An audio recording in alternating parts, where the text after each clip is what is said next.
जय श्री कृष्णा, राधे राधे। आप सभी भक्तों का आपके अपने YouTube चैनल श्री कृष्ण दीवानी में हार्दिक स्वागत है। आज आप सुन रहे हैं पौष मास महात्म्य का 27वां अध्याय। सर्वप्रथम भगवान का स्मरण करते हुए सभी बोलिए ओम नमो भगवते वासुदेवाय। श्री राधा कृष्णाभ्याम नमो नमः। श्री नारायण भगवान नारद जी से कहने लगे कि हे नारद, वाल्मीकि ऋषि इस प्रकार राजा दृढ़धनवा को उद्यापन की विधि बताकर उनसे कहने लगे कि हे राजन, तेरा कल्याण हो। अब मैं पाप नाशनी सरयू की ओर जाता हूँ। तब राजा आनंद युक्त होकर स्त्री के सहित वाल्मीकि ऋषि की पूजा करने लगे। ऋषि ने राजा की पूजा को अंगीकार करके उन्हें आशीर्वाद दिया। तब सायंकाल हो जाने पर वाल्मीकि ऋषि वहां से चल दिए।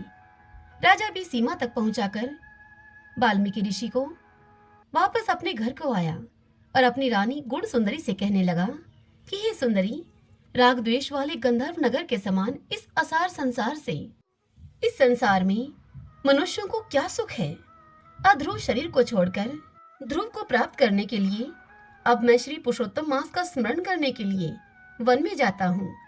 अपने स्वामी के ऐसे वचनों को सुनकर वह पतिव्रता अत्यंत नम्रता से हाथ जोड़कर उनसे कहने लगी कि हे पतिदेव, मैं भी आपके साथ चलूंगी। पतिव्रता स्त्रियों के लिए तो पति ही देवता है। राजा दृढ़धनवा अपनी रानी अपनी प्रिया का यह वाक्य सुनकर और उस वाक्य को अंगीकार करके राजपुत्र का अभिषेक करके स्त्री के साथ तत्काल मुनियों से सेवित वन को चला गया। इस प्रकार व्रत की विधि में स्थित हुए तपोनिधि राजा की वह पतिव्रता रानी राजा की सेवा में तत्पर रहती। राजा के इस प्रकार करते हुए संपूर्ण पुरुषोत्तम मास के समाप्त होने पर तत्काल वहां पर एक विमान आया और विमान पर चढ़कर वह सुंदर शरीर को धारण करके तत्काल गोलोक को चले गए। इतनी कथा सुनाकर नारायण भगवान नारद जी से आगे कहते हैं कि हे नारद, इस पृथ्वी तल में पुरुषोत्तम के समान कुछ भी नहीं है। 1000 जन्मों तक तप करने से भी वह फल नहीं मिलता जो कि पुरुषोत्तम मास के सेवन से मिलता है। जैसे बंदर के 3 रातें स्नान करने से करोड़ों जन्मों के उसके पाप नष्ट हो गए थे। श्री पुरुषोत्तम मास में अनजाने ही उस दुष्ट बंदर के स्नान से उस बंदर के पूर्व के कुकर्मों का नाश हो गया था और वह बंदर सुंदर शरीर को धारण करके विमान पर चढ़कर गोलोक को चला गया था। नारायण जी के मुख से यह सुनकर नारद जी कहने लगे, हे तपोनिधे, सब लोगों के हित के लिए वह कथा मेरे से कहिए कि उस सुंदर बंदर ने 3 रात्रि कहाँ पर स्नान किया, वह बंदर कौन था, उसने क्या आहार किया, कहाँ पर वह उत्पन्न हुआ और उसके अनजाने ही पुरुषोत्तम मास में स्नान करने का उसे क्या फल मिला। यह सुनकर श्री नारायण बोले, हे नारद, केरल देश में उत्पन्न अत्यंत लोभी एक ब्राह्मण था। इस कर्म से लोक में वह कैदर्य अर्थात कंजूस के नाम से विख्यात था। यद्यपि उसके पिता ने उसका चित्र शर्मा नाम रखा हुआ था। हे नारद, वह कैदर्य कभी भी कोई धार्मिक कार्य नहीं करता था। एक वन में विचरण करने वाला माली उसका मित्र था। वह ब्राह्मण कैदर्य अपने उस मित्र माली के पास जाकर उसे रो रो कर बारंबार उससे अपना दुख कहा करता था और वह कहता था कि नगर के रहने वाले सदैव मेरा तिरस्कार करते हैं, इससे इस नगर में रहना मेरे लिए अब अति कठिन हो गया है। वह माली उसको दीन जानकर उस पर दया करता हुआ उस कैदर्य से कहता कि हे कैदर्य, तुम इस समय बाड़ी में रहो। वह कैदर्य माली के इन वचनों को सुनकर बड़े ही आनंद से अब उस बाड़ी में रहने लगा। नित्य उसके निकट रहता और उस माली की आज्ञा का पालन करता। इससे उस माली का उस ब्राह्मण पर बहुत ही दृढ़ विश्वास हो गया, जिससे कि उस माली ने अत्यंत विश्वास और अपने समान ही उसे जानकर अपनी उस बाड़ी का उसको पति बना दिया, अर्थात उसे बाड़ी का मालिक बना दिया और सब प्रकार से बाड़ी की चिंता को छोड़कर वह स्वयं राज मंदिर में नौकरी करने लगा। इधर लोभ से अत्यंत दुर्बल वह कैदर्य ब्राह्मण बेचने से बचे हुए फलों को बड़े आनंद से निर्भय होकर खाने लगा। उस बाड़ी से उत्पन्न हुए द्रव्य को निडर होकर वह कैदर्य आप ही ग्रहण कर लेता और जब बाड़ी का माली उससे पूछता तो वह उसे असत्य बोलकर बहाना कर देता और इस प्रकार बुढ़ापे से गलित शरीर वाला वह दुर्बुद्धि कैदर्य 87 वर्ष का हो गया। अब तदंतर वह मूढ़ बुद्धि कैदर्य ब्राह्मण अब मृत्यु को प्राप्त हो गया। उसको जलाने के लिए काष्ठ भी नहीं मिला। वेदों को जानने वाले कहते हैं कि बिना फल भोगे पाप नष्ट नहीं होते। अब मरने के बाद वह कैदरीय ब्राह्मण यमदूतों के द्वारा मुदगरों की मार खाता हुआ, हाहाकार करता हुआ अति भयंकर यम मार्ग को चलने लगा। विलाप करते हुए उस ब्राह्मण को यमराज के दूत अब यमराज के निकट लेकर पहुंचे।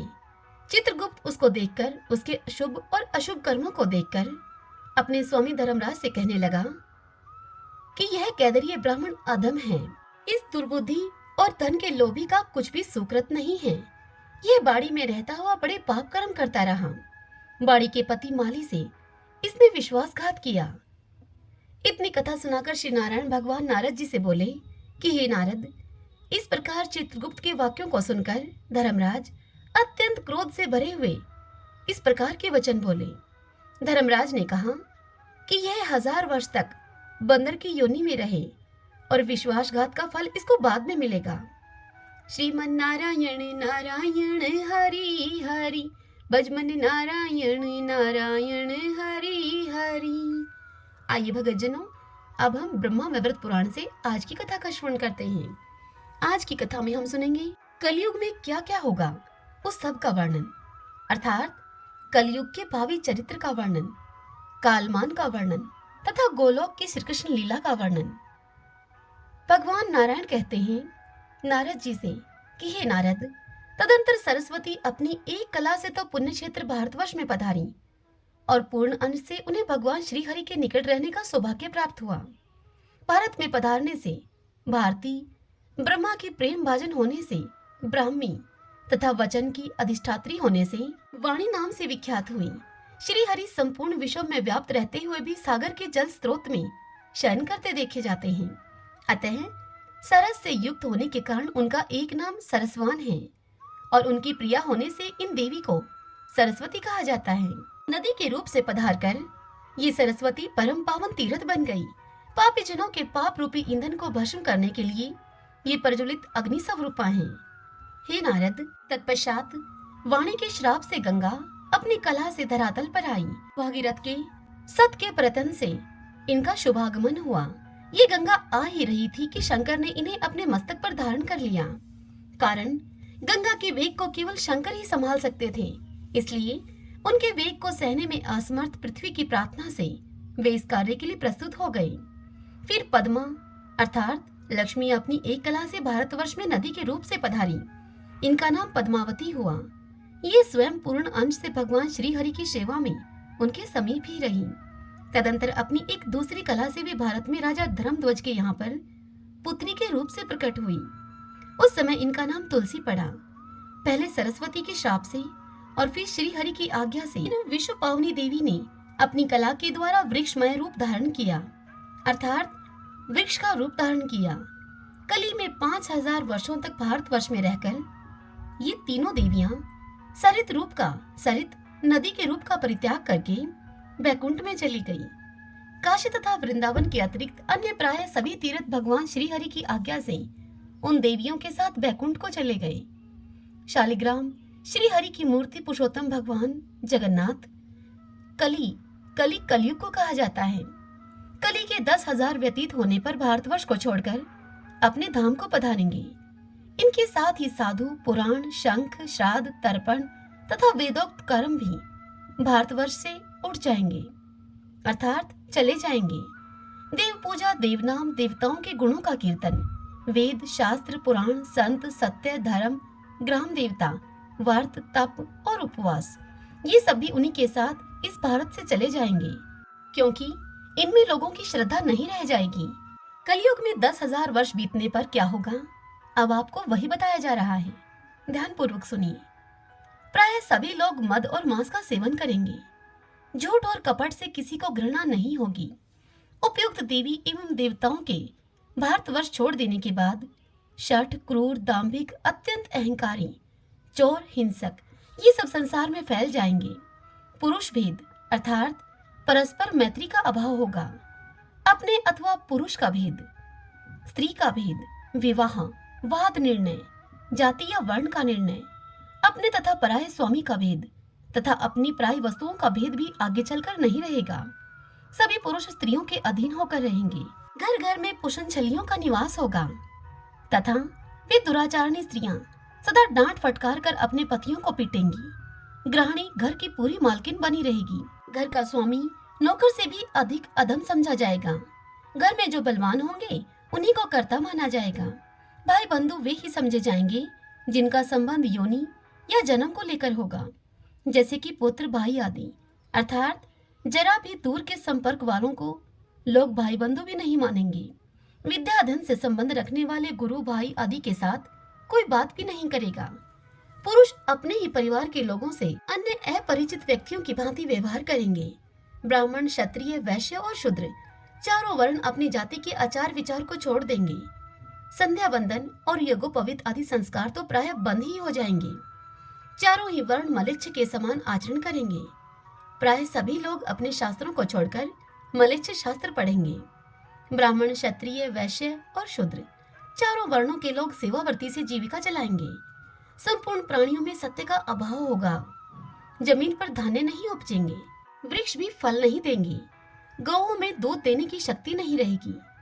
लोग बिना मक्खन के दूध का व्यवहार करेंगे। स्त्री और पुरुष में प्रेम का अभाव होगा। गृहस्थ असत्य भाषण करेंगे। राजाओं का तेज अस्तित्व समाप्त हो जाएगा। प्रजा भयानक कर के भार से अत्यंत कष्ट पाएगी। चारों वर्णों में धर्म और पुण्य का नितांत अभाव हो जाएगा। लाखों में कोई एक भी पुण्यवान न हो सकेगा। बुरी बातें और बुरे शब्दों का ही व्यवहार होगा। जंगलों में रहने वाले लोग भी कर के भार से कष्ट भोगेंगे। नदियों और तालाबों पर धान्य होंगे। अर्थात समयोचित वर्षा के अभाव से अन्यत्र खेती न होने के कारण लोग इनके तट पर ही खेती करेंगे।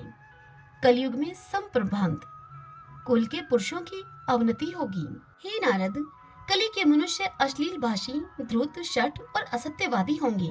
भली भांति जोते बोए हुए खेत भी धान्य देने में असमर्थ रहेंगे। नीच वर्ण वाले धनी होने के कारण श्रेष्ठ माने जाएंगे। देव भक्तों में नास्तिकता आ जाएगी। नगर निवासी हिंसक, निर्दयी तथा मनुष्य घाती होंगे। कली में प्राय स्त्री और पुरुष रोगी, थोड़ी उम्र वाले और युवा अवस्था से रहित होंगे।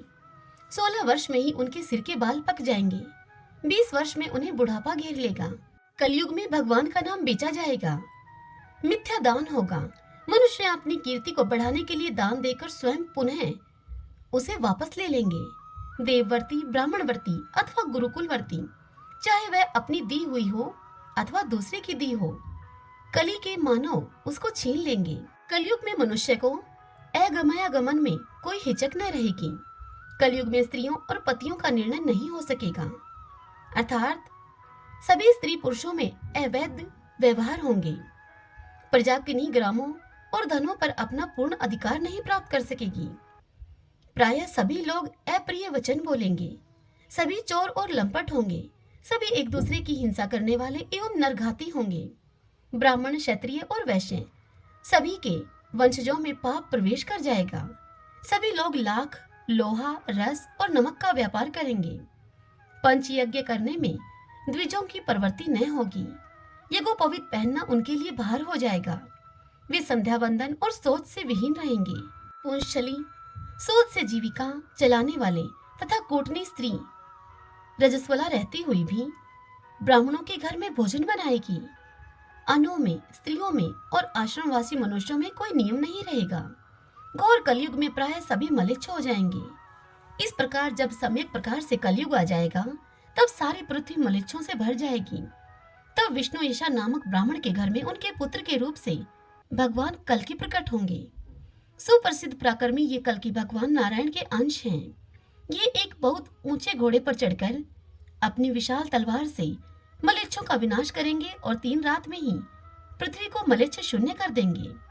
यूं वसुधा को मलेच्छ रहित करके वे स्वयं अंतर्ध्यान हो जाएंगे। तब एक बार पृथ्वी पर अराजकता फैल जाएगी। डाकू सर्वत्र लूटपाट मचाने लगेंगे। तदंतर मोटी धार से असीम जल बरसने लगेगा। लगातार 6 दिन रात तक वर्षा होगी। पृथ्वी पर सर्वत्र जल ही जल दिखाई पड़ेगा। पृथ्वी, प्राणी, वृक्ष और ग्रह से शून्य हो जाएगी।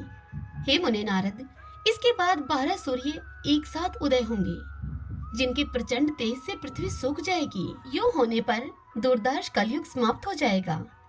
तब तप और सत्व से संपन्न धर्म का पूर्ण रूप से प्रकाट्य होगा। उस समय तपस्वियों, धर्मात्माओं और वेदज्ञ ब्राह्मणों से पुनः पृथ्वी शोभा पाएगी। घर घर में स्त्रियां पतिव्रता और धर्मात्मा होंगी। धर्मपरायण, न्यायपरायण क्षत्रियों के हाथ में राज्य का प्रबंध होगा। वे सभी ब्राह्मणों के भक्त, मनस्वी, तपस्वी, प्रतापी, धर्मात्मा और पुण्य कर्म के प्रेमी होंगे। वैश्य व्यापार में तत्पर रहेंगे। वे मन में धार्मिक भावना को रखते हुए ब्राह्मणों के प्रति श्रद्धा रखेंगे। शूद्र धर्म पर आस्था रखते हुए पवित्रता पूर्वक सेवा करेंगे। ब्राह्मण, क्षत्रिय और वैश्यों के वंशज भगवती जगदम्बा शक्ति के परम उपासक होंगे। उनके द्वारा देवी के मंत्र का निरंतर जप होने लगेगा। सब लोग देवी के ध्यान में तत्पर रहेंगे। समय के अनुसार व्यवहार करने वाले पुरुषों में श्रुति, स्मृति और पुराण का पूर्ण ज्ञान प्राप्त रहेगा। इसी को सतयुग कहते हैं। इस युग में धर्म पूर्ण रूप से रहता है। त्रेता में धर्म 3 पैर से, द्वापर में 2 पैर से और कलयुग में केवल 1 पैर से रहता है धर्म। घोर कलयुग आने पर तो यह संपूर्ण पैर से हीन हो जाता है। हे विप्र नारद, 7 दिन हैं, 16 तिथियां कही गई हैं, 12 महीने और 6 ऋतुएं होती हैं। शुक्ल और कृष्ण 2 पक्ष तथा उत्तरायण एवं दक्षिणायन 2 अयन होते हैं। 4 पहर का दिन होता है और 4 पहर की रात होती है। 30 दिनों का 1 महीना होता है। संवत्सर तथा इड़ावत्सर आदि भेद से 5 प्रकार के वर्ष समझने चाहिए। यही काल की संख्या का नियम है। जैसे दिन रात आते जाते रहते हैं, वैसे ही चारों युगों का भी अपना आना जाना लगा रहता है। मनुष्यों का 1 वर्ष पूरा होने पर देवताओं का 1 दिन रात होता है। काल की संख्या के विशेषज्ञ पुरुषों का सिद्धांत है कि मनुष्यों के 360 युग व्यतीत होने पर देवताओं का 1 युग बीतता है। इस प्रकार के 71 दिव्य युगों को एक मनवंतर कहते हैं। 1 इंद्र 1 मनवंतर पर्यंत रहते हैं। इस प्रकार यूं 28 इंद्र बीत जाने पर ब्रह्मा का 1 दिन रात होता है। इस मान से 108 वर्ष व्यतीत होने पर ब्रह्मा की आयु पूरी हो जाती है। इसी को प्राकृत प्रलय समझना चाहिए। उस समय पृथ्वी नहीं दिखाई पड़ती। पृथ्वी के सहित संपूर्ण ब्रह्मांड जल में लीन हो जाते हैं। उन्हीं में प्रकृति भी लीन हो जाती है। हे मुने, इसी को प्राकृत प्रलय कहते हैं। इस प्रकार प्राकृत प्रलय हो जाने पर ब्रह्मा की आयु समाप्त हो जाती है। हे मुनिवर नारद, इतने सुदीर्घ काल को परमात्मा श्री कृष्ण का 1 निमेष कहते हैं। इस प्रकार श्री कृष्ण के 1 निमेष में संपूर्ण विश्व और अखिल ब्रह्मांड नष्ट हो जाते हैं। केवल गोलोक, बैकुंठ और पार्षदों के सहित श्री कृष्ण ही शेष रहते हैं। श्री कृष्ण का निमेष मात्र ही प्रलय है, जिसमें सारा ब्रह्मांड जलमग्न हो जाता है। निमेष काल के अनंतर फिर सृष्टि का कर्म चालू हो जाता है। यों सृष्टि और प्रलय होते ही रहते हैं। कितने कल्प गए और आए, इसकी संख्या कौन जान सकता है। हे नारद, सृष्टियों, प्रलयों, ब्रह्मांडों और ब्रह्मांड में रहने वाले ब्रह्मा आदि प्रधान प्रबंधकों की संख्या का परिज्ञान भला किस पुरुष को हो सकता है। परमात्मा श्री कृष्ण ही संपूर्ण ब्रह्मांडों के एकमात्र ईश्वर हैं, जो प्रकृति से परे हैं। उनका विग्रह सत्य, चित्त और आनंदमय है। ब्रह्मा प्रभृति देवता, महाविराट और स्वल्प विराट हैं। सभी उन परम प्रभु परमात्मा के अंश हैं। प्रकृति भी उन्हीं का अंश कही गई है। फिर श्री कृष्ण 2 रूपों में विभक्त हो जाते हैं। एक द्विभुज और दूसरे हैं चतुर्भुज। चतुर्भुज श्री हरि बैकुंठ में विराजते हैं और स्वयं द्विभुज अर्थात 2 भुजाओं वाले श्री कृष्ण का गोलोक में निवास है। ब्रह्मा से लेकर तृण पर्यंत समस्त चराचर जगत प्राकृत सर्ग के अंतर्गत है। जो प्राकृतिक सृष्टि है वह सब नश्वर ही है। इस प्रकार सृष्टि के कारणभूत परब्रह्म परमात्मा नित्य, सत्य, सनातन, स्वतंत्र, निर्गुण, निर्लिप्त और प्रकृति से परे हैं। उनकी न कोई लौकिक उपाधि है और न ही कोई भौतिक आकार। भक्तों पर अनुग्रह करना उनका स्वरूप है, उनका सहज स्वभाव है। वे अत्यंत कमनीय हैं। उनकी अंग कांति नूतन जलधर के समान है। उनके 2 भुजाएं हैं, हाथ में मुरली है। गोपों के जैसा वेश और किशोर अवस्था है उनकी। वे सर्वज्ञ, सर्वसेवय, परमात्मा एवं ईश्वर हैं। तुम उनके स्वरूप को ऐसा ही जानो। इन्हीं के दिए हुए ज्ञान से विराट पुरुष अर्थात विष्णु के नाभि कमल से उत्पन्न ज्ञान स्वरूप ब्रह्मा अखिल ब्रह्मांड की सृष्टि करते हैं तथा संपूर्ण तत्वों के ज्ञाता मृत्युंजय शिव संहार का कार्य संभालते हैं। उन्हीं के दिए हुए ज्ञान से तथा उन्हीं के लिए किए गए तप के प्रभाव से वे उनके समान ही महान एवं सर्वेश्वर हुए हैं। उन परमात्मा श्री कृष्ण के ज्ञान के प्रभाव से ही भगवान विष्णु महान विभूति से संपन्न, सर्वज्ञ, सर्वदर्शी, सर्वव्यापी, सबके रक्षक, संपूर्ण संपत्ति प्रदान करने में समर्थ, सर्वेश्वर तथा समस्त जगत के लिए अधिपति हुए हैं। उन्हीं के ज्ञान से, उन्हीं के लिए की गई तपस्या से तथा उन्हीं की प्रेम भक्ति और उन्हीं की सेवा से प्रकृति सर्वशक्तिमती महामाया और सर्वेश्वरी हुई है। उन्हीं के ज्ञान, भजन, तपस्या एवं सेवा करने से देवमाता सावित्री वेदों की अधिष्ठात्री देवी और वेद माता हुई हैं। वेदज्ञा और द्विजों की पूजनीय हो गई हैं। परमात्मा श्री कृष्ण की सेवा और तप का ही प्रभाव है कि सरस्वती को समस्त विद्या की अधिष्ठात्री माना जाता है। अखिल विद्वान उनकी उपासना करते हैं। सनातनी महालक्ष्मी धन और शैष्य की अधिष्ठात्री देवी तथा सब संपत्तियों को देने में समर्थ हुई हैं। इन्हीं की उपासिका होने से दुर्गा को सब लोग पूजते हैं। वे सर्वेश्वरी सभी की कामनाओं को पूर्ण कर देती हैं। इतना ही नहीं, वे भगवती दुर्गति नाशिनी दुर्गा, इन्हीं की कृपा से समस्त गांवों की ग्राम देवी, संपूर्ण संपत्ति देने में समर्थ, सबके द्वारा स्तुत्य और सर्वज्ञ हुई हैं। उन्होंने सर्वेश्वर शिव को जो पति रूप में प्राप्त किया है, वह उनकी श्री कृष्ण सेवा का ही फल है। श्री कृष्ण के वाम भाग से प्रकट हुई श्री राधा श्री कृष्ण की प्रेम से आराधना और सेवा करके ही उनके प्रेम की अधिष्ठात्री तथा उन्हें प्राणों से भी अधिक प्रिय हैं। श्री कृष्ण की सेवा से ही उन्होंने सबसे अधिक मनोहर रूप, सौभाग्य, मान, गौरव तथा श्री कृष्ण के वक्षस्थल में साथ उनका पत्नीत्व प्राप्त किया है। पूर्व काल में राधा ने शतशृंग पर्वत पर 1 सहस्त्र दिव्य युगों तक निराहार रहकर तपस्या की थी। इससे वे अत्यंत कृशकाय हो गई।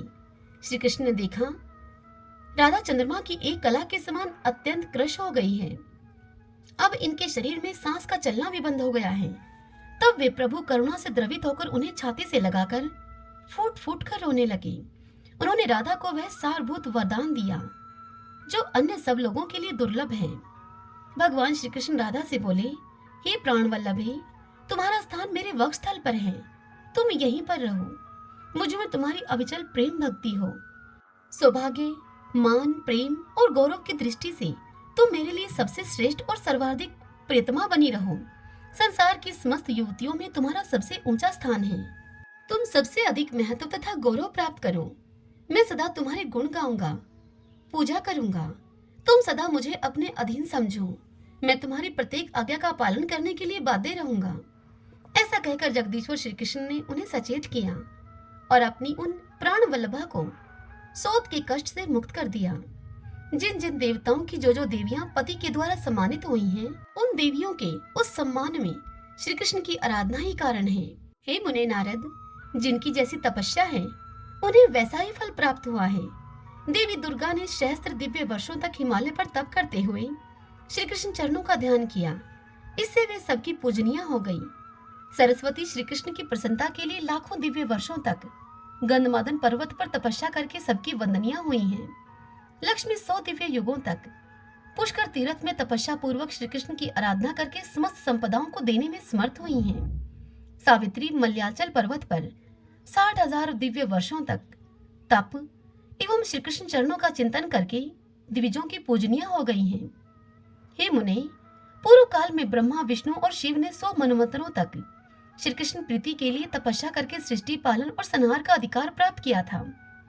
धर्म 100 मनवंतरों तक तप करके सर्व पूज्य हुए, अर्थात धर्मराज जी 100 मनवंतरों तक तप करके सर्व पूज्य हुए। हे नारद, शेषनाग, सूर्यदेव, इंद्र तथा चंद्रमा ने इन्होंने भी एक एक मनवंतर तक भक्ति पूर्वक श्री कृष्ण की प्रसन्नता के लिए तप किया था।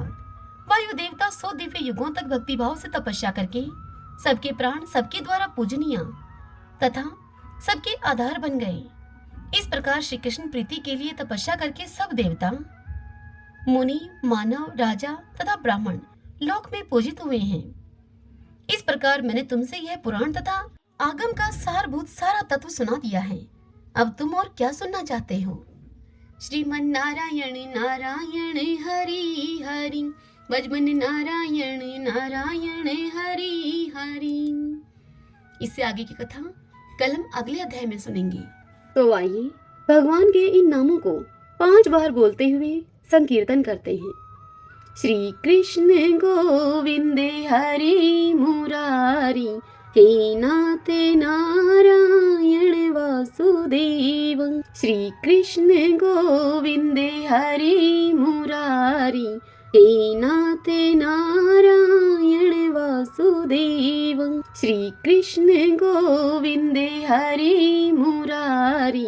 हे नाते नारायण वासुदेव, श्री कृष्ण गोविंद हरे मुरारी। हे नाते नारायण वासुदेव, श्री कृष्ण गोविंद हरे मुरारी। हे नाते नारायण वासुदेव। सभी बोलिए विष्णु भगवान की जय। श्री राधा कृष्णाभ्याम नमो नमः। भक्तजनों, आज की यह कथा आपको कैसी लगी? यदि आपको यह कथा उपयोगी लगी हो तो इस वीडियो को आप लाइक करें और कमेंट बॉक्स में जय श्री कृष्णा लिखिए। और यदि आप हमारे चैनल पर पहली बार आए हैं तो आप हमारे इस चैनल श्री कृष्ण दीवानी को सब्सक्राइब कर लीजिए। बेल आइकन के बटन को भी प्रेस कर लीजिएगा ताकि आपको आने वाले सभी वीडियोस की जानकारी सबसे पहले उपलब्ध हो सके। हरे कृष्णा।